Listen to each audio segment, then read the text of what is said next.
এই বাগানগুলো কার? এটা নরেশ আর এটা বলাইট। আমরা এদের দ্বারাই চলি, এদের দ্বারা আমরা চলি।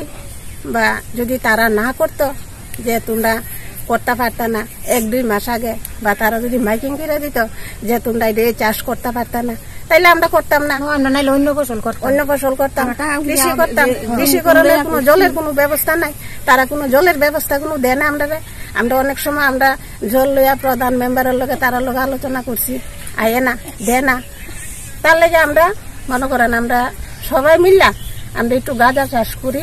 কেউ বন্ধন থেকে তুলে, কেউ আশার থেকে তুলে, কেউ এই সারের অফিস থেকে বাকি আনছে, আই না আমরা এগুলা করছি।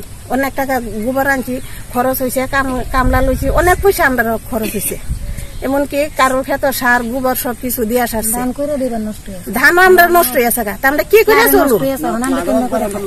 আমরা একবার নষ্ট, আমরা চাকরি নাই, কিছু না, দেহার করবো কি তাহলে?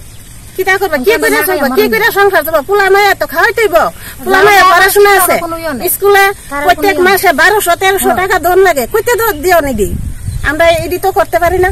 আমরা যাওই আজকে একটু করছি, এরা লেগে তারা কাছে তো সবার কাছে থাকে দিয়ে আবার কয়েকজনের বাগান রয়ে গেছে। এটা কিতা কাটলে সবাই কেটে লাইতো, সবাই এক সমানে যাইতো।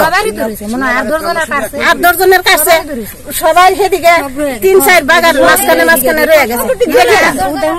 করছে তারা কাটলে সবাই যারা বাগান কাটছে না তারা হইতেছে শাসক দলের নেতৃত্বস্থানীয়। আচ্ছা, এছাড়া আপনাদের এই জায়গাটা ছাড়া সিমনা এলাকাতে তো আরো বাগান হয়, প্রচুর বাগান। আমরা এই জায়গাটা তো প্রতি বছর পড়লই কাটে। আমরা এই সাইডটা দিয়ে যাতে বছর করা হইছে না, কাটছে না, এরপর প্রতি বছর কাটা হয় না। আমরা সকালবেলা জানলাম যে আমরা সিদাই থানার ওসি বাবু আইছে, ওসি বাবু আইয়া সে রাত্রে 12টার সময় আইছে, রাত্রেবেলা কাটছে। আমরা এই খবর আমরা জানিও না, আমরা দেখছিও না। আমরা সুন্দর চিল্লার থানার ওসিও আইছে না, বা কোন নেতৃত্ব কোনো কেউ দেখছিও না।